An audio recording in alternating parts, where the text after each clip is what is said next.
નમસ્કાર, બાપુ બોલેગા episode number 111 ની અંદર સ્વાગત છે।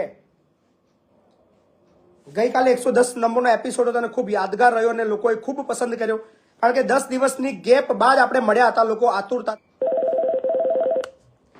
હાજી નમસ્કાર। નમસ્કાર, જય માતાજી। જય માતાજી, જય માતાજી। બોલો બોલો। બાપુ ઢુંઢી ગામથી બોલું। હાજી બોલો ને। સાસરા જોડે। હવે મેં એક બેટર હતું જી કે અમારા કાકા 9 તારીખે 9મા મહિનામાં ઓફ થઈ ગયા। બરાબર।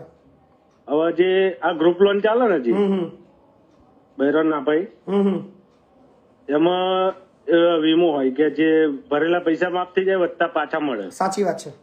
હવે 9મા મહિનાથી આપણો પ્રોસેસ ચાલુ કરી, તો આ લોકો એવું કે છે પડી જશે એમ જ કે છે। બરાબર। હવે એ લોકોનું મેટર એવું છે કે એમને વીમા કંપની બીજા જગ્યાએ આલેલી, પછી હવે એ લોકોએ બીજા વીમા કંપની નાલી છે। એવું જ હોય એ લોકોની, એ લોકોનું મેટર છે, બરાબર? આપણું કઈ નહીં। એ લોકોનો ટાઈપ હોય અંદર અંદર કે કઈ કંપની સાથે વીમો લેવો। તો પૂરેપૂરું ડોક્યુમેન્ટ મેં તમારા સેન્ડ કર્યું છે। બરાબર। તો આ લોકો આટલા દિવસથી મને હેરાન કરે છે અને હું લગભગ 17 થી 20 વખત ગયો। 2 સ્ટાર કંપની છે ઠાસરા। શું નામ છે? 2 સ્ટાર નંબર છે ત્યાંના મેનેજરનો કોઈનો? હા, બીએમ નો નંબર છે। આપો, નંબર આપો। ચાલુ રાખજો। ચલો ભાઈ, 2100 મિત્રો લાઈવમાં છે। પહેલા વિડીયોને શેર કરવાનું શરૂ કરો, મજા આવવાની છે। ઘણી બધી વાતો છે આજના એપિસોડમાં। 81 285 કેટલી? 73181। શું નામ છે ભાઈનું? નાસિર।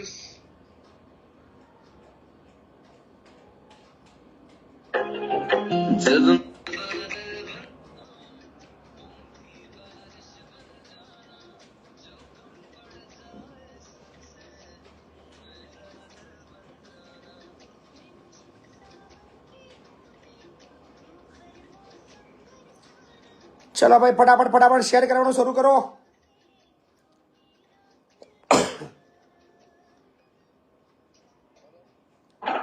નાસિરભાઈ મજામાં છો? હા, મહિપતસિંહ ચૌહાણ વાત કરું છું, ખેડાથી। બોલો ને સાહેબ। તબિયત પાણી કેવું છે? બસ મજામાં હવે સાહેબ। એક મદદની જરૂર છે તમારી। હા, હવે પડી ગઈ મને લે સાહેબ, હવે પડી ગઈ। કેમ નહીં પડી ગઈ? પણ હા રે ભાઈ, મારા વાતચીત થઈ રહી છે મારા ભાઈ બેને। પણ એમને કેમ નહીં પડી ગઈ તમને ખબર? હે, બોલો ને સાહેબ। કેમ નહીં ખબર પડી? કે મને આમ કોણ પેલા ખબર કેમ નહીં પડી? એટલે ભાઈ મને વાત કરી, હું મહેપતસિંહ ને વાત કરી, પેલો ભાઈ શું નામ આપડે કિરીટભાઈ। અચ્છા, તમને કીધું હતું? હવે મળી ગયા સવારમાં મને। બરાબર, મળી ગયા હા, એટલે તમને પૂરો વિશ્વાસ હતો બાપુનો ફોન આવવાનો જ છે? એટલે અમને એવું કીધેલું એટલે ભાઈ ખબર પડે ને। ના, સરસ। પણ હવે મદદ એવું છે કે એમનું તમારા 2-3 દિવસમાં પતી જાય, કંઈક કરો ને ફટાફટ। સાહેબ જો બધું પ્રોસેસ છે મારું કામ, જેમ મને વહેલું સાહેબ એમ પતાવી દે। વાત કરી છે અમને મેં બી, બરાબર। કે પતી જાય એવું છે, થોડું એફિડેવિટ નું હતા તો પતાવી દીધું છે આપણા તરફથી। માર્ચ અને મહિનાની અંદર પતી જશે। માર્ચ મહિનાની અંદર એમને પૈસા મળી જાય એવું કરો। 100% માર્ચ મહિના પૈસા મળી જશે। ચાલુ રાખજો। હાલો હા બાપુ। ભાઈ, 31 માર્ચ પહેલા તમને પેમેન્ટ મળી જશે, એની ગેરંટી। હવે અમે એવું છે કે સાહેબ પરમાર વાત કરું ઢુંઢી, વિધવા પેન્શન બી ચાલુ થઈ ગયું, તો સુધી આ લોકો પણ એ વિધવા પેન્શન મેટર જુદી છે। વિધવા પેન્શન મેટર જુદી વસ્તુ છે, આ મેટર જુદી વસ્તુ છે। પણ હું શું કહું સાહેબ કે આ લોકો વીમો નહીં પકવતા, એ પહેલા મેં વિધવા પેન્શન બી ભાઈ એમને કીધું તો ખરું કે 31 પહેલા એ કરી દેશે। હા તો હતો નહીં। વીમો વસ્તુ છે ને, સાંભળો મારી વસ્તુ। વીમો વસ્તુ એટલી સરળ વસ્તુ નથી કે તમારું 15 દિવસમાં મહિનામાં પતી જાય। ઘણા કેસની અંદર 1 વર્ષ લાગે છે। 7 મહિના થયા બાપુ। 1 વર્ષ લાગે છે, 1 વર્ષ। બરોબર। વીમો એટલું સરળ વસ્તુ નથી કે આપણે ફોર્મ ભરીને આપી દઈએ ને આપણને દાદાના પૈસા મળી જાય, એવું ના હોય।